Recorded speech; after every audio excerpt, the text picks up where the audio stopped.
Okay, so when you think prehistoric, your mind probably jumps straight to dinosaurs, right? Giant claws, big teeth, ruling the world. But what if I told you that whole brand, the whole idea of the dinosaur age, was kind of hijacked? Turns out, for tens of millions of years before a single dinosaur took a step, the planet was run by a totally different and frankly incredible group of animals. And you absolutely know this creature. You've seen it in toy sets, you've seen it in old movies, that classic sail-backed animal, Dimetrodon. Just about everyone recognizes it. And you know what? Almost everyone gets it wrong. This is one of the biggest mix-ups in prehistory, so let's finally set the record straight. So, first things first, let's dive into the great dinosaur mix-up. We're going to unmask this prehistoric imposter, and trust me, this isn't just some random piece of trivia. It completely changes how we see the ancient world and, believe it or not, our own story. All right, here's the most important thing to get straight. Dimetrodon was not a dinosaur. Full stop. It wasn't even really a reptile in the modern sense. And I'm not splitting hairs here. We're talking about a completely different branch on the tree of life. And get this, the timeline is just wild.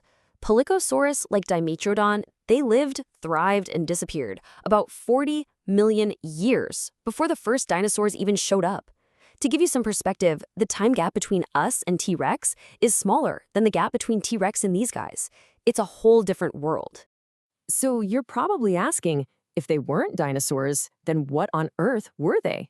Well, this is where the story takes a really personal turn, because to meet the pelycosaurs is to meet your own very ancient relatives. Yeah, there's a direct line to us. See, pelycosaurs belong to this super important group called the synapsids, and that lineage, that evolutionary branch, includes every single mammal. That means whales, bats, dogs, and us. So yeah, they are way over on our side of the family tree, totally separate from the branch that led to lizards, snakes, and dinosaurs. You can kind of see the whole journey right here. The pelycosaurs were the foundation, right? They were the successful early design. Then they gave rise to the next group, the more advanced therapsids. And it's from that group that eventually the very first true mammals emerged. I mean, let's just let that sink in for a second. These strange-looking creatures with sails on their backs, they weren't some weird evolutionary dead end. They are part of our deep history. They are, in a very real sense, our ancient distant family. Now, you know science loves to get specific, so here's a little clarification. The term pelycosaur doesn't describe one neat little family. It's more of what we call a grade. Think of it as a successful phase or a design model. Kind of like the muscle car of the 1960s. Different companies made them, but they all shared a basic, powerful design before the next, more advanced models came along. But okay, beyond just being our relatives, these animals were true pioneers. I mean, they didn't just exist in their world, they totally reshaped it. They were the architects of the kinds of ecosystems we still see today. To really get what they accomplished, you have to imagine the world they were born into.